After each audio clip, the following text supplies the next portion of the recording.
Imani, un nom d'emprunt, se souvient encore quand elle a été excisée à l'âge de 10 ans. À l'époque, elle croyait que la pratique était la bonne chose à faire et elle n'avait pas le choix. J'ai été excisée quand j'avais 10 ans et à cette époque, j'étais contente car le mois de décembre marquait la période d'excision pour les jeunes filles. Je voulais être une femme. C'est comme un rite de passage très important pour notre communauté Kisii. L'excision est pratiquée pour diverses raisons. Certaines communautés l'utilisent comme un rite de passage.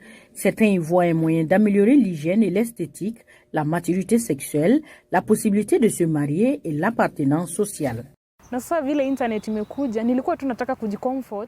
Maintenant qu'Internet est arrivé, j'effectue des recherches pour me rassurer sur le fait que je pourrais avoir une bonne vie sexuelle.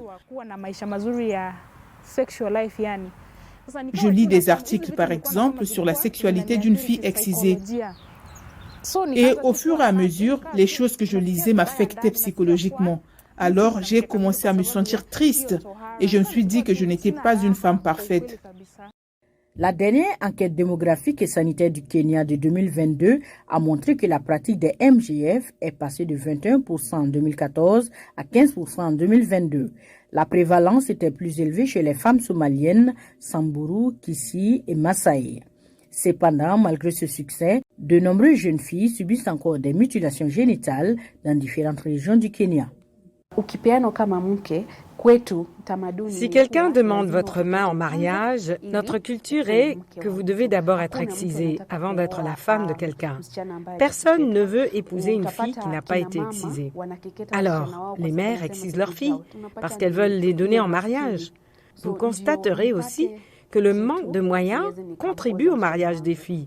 Et pour nous, épouser une fille va de pair avec son excision.